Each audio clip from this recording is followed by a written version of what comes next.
নমস্কার বন্ধুরা, আমি শ্রাবণী। আমি আবারও চলে এসেছি আরও একটি রেসিপি নিয়ে। চলো রেসিপিটি তাহলে একবার দেখে নিই। আজকের রেসিপি মটরশুঁটির কচুরি। রেসিপিটি বানানোর জন্য মটরশুঁটি নিয়েছি। মটরশুঁটিগুলো প্রথমে আমি ছাড়িয়ে নেব। মটরশুঁটি ছাড়িয়ে নেওয়ার পর মটরশুঁটিটা আমি আদা ও কাঁচা লঙ্কা দিয়ে একটু মিক্সিতে পেস্ট করে নেব। মটরশুঁটির পেস্টটা খুব ভালোভাবে বানাতে হবে, গোটা মটরশুঁটি থাকলে কিন্তু চলবে না।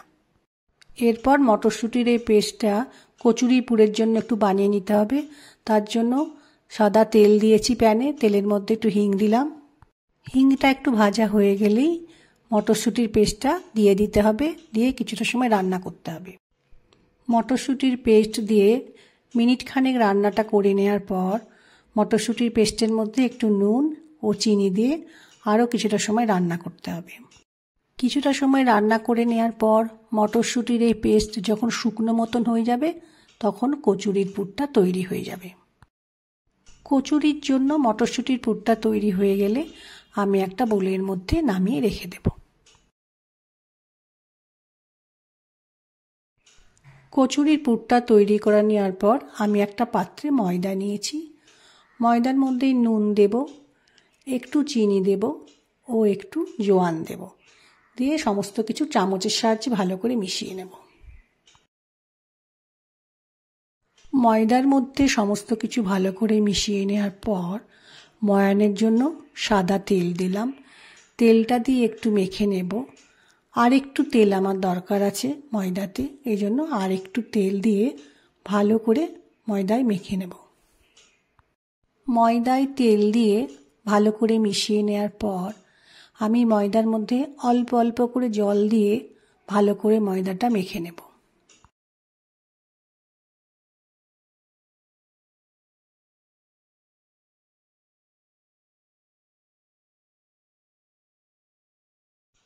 ময়দা খুব ভালোভাবে মেখে নেওয়ার পর হাতে একটু সাদা তেল দিয়ে ময়দার ডোতে মাখিয়ে ময়দাটা আমি আধ ঘন্টা মতো ঢাকা দিয়ে রেখে দেব।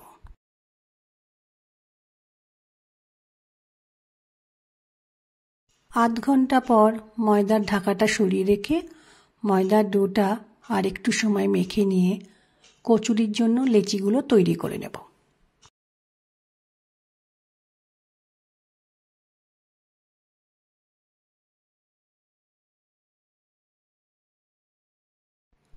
লেচিগুলো কচুরির জন্য তৈরি হয়ে গেলে লেচিগুলোকে হাত দিয়ে একটু গোল গোল করে ভালো করে বানিয়ে নিতে হবে।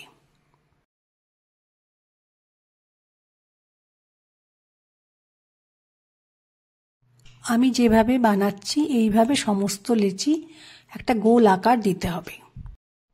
এবার আমি সমস্ত লেচিগুলোর মধ্যে মটরশুঁটির যে পুরটা দেখতে পাওয়া যাচ্ছে এই পুরটা দিয়ে দেব। আমি যেভাবে একটা গোল মতো আকার করছি সেইভাবে বানিয়ে নিয়ে ওর মধ্যে পুরটা দিয়ে মুখ বন্ধ করে আবারও গোল আকার করে রেখে দিতে হবে। এই একইভাবে আমি সমস্ত লেচিগুলোর মধ্যে কচুরির পুরটা দিয়ে দেব।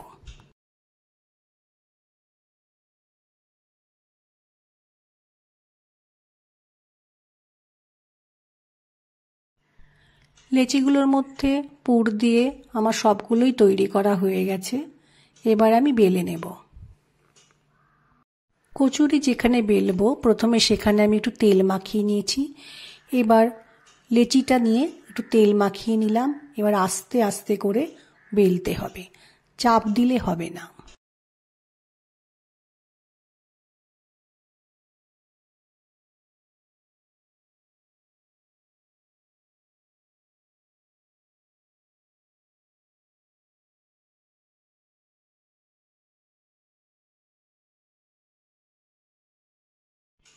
এরপর আমি কচুরি ভাজার জন্য একটা প্যানের মধ্যে সাদা তেল নিয়েছি, তেলটা গরম হয়েছে।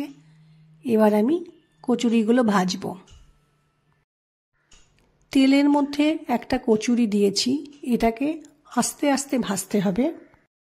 আমি যেভাবে কচুরির ওপরে অল্প অল্প করে তেল দিয়ে ভাজছি এইভাবে ভাজলে কিন্তু খুব সুন্দর ভাজাটা হবে। আমার একদিক ভাজা হয়ে গেলে আমি একটা চামচের সাহায্যে উল্টে নেব, নিয়ে অন্য দিকটাও ভেজে নেব। কত সুন্দরভাবে কচুরিটা ভাজা হচ্ছে। কচুরি ভাজা হয়ে গেলে আমি একটা পাত্রে তুলে রাখব। শীতকালে এরকম মটরশুঁটির কচুরি কিন্তু বেশ ভালো লাগে, আর সঙ্গে যদি আলুর দম থাকে তাহলে তো আরও ভালো লাগে। এই একইভাবে আমি সমস্ত মটরশুঁটির কচুরি ভেজে নেব। আমার এই রেসিপিটি ভালো লাগলে লাইক, শেয়ার ও সাবস্ক্রাইব করো। ভিডিওটি দেখার জন্য ধন্যবাদ। আজ ভিডিওটা এখানেই শেষ করছি। ফিরে আসছি আরও একটি রেসিপি নিয়ে।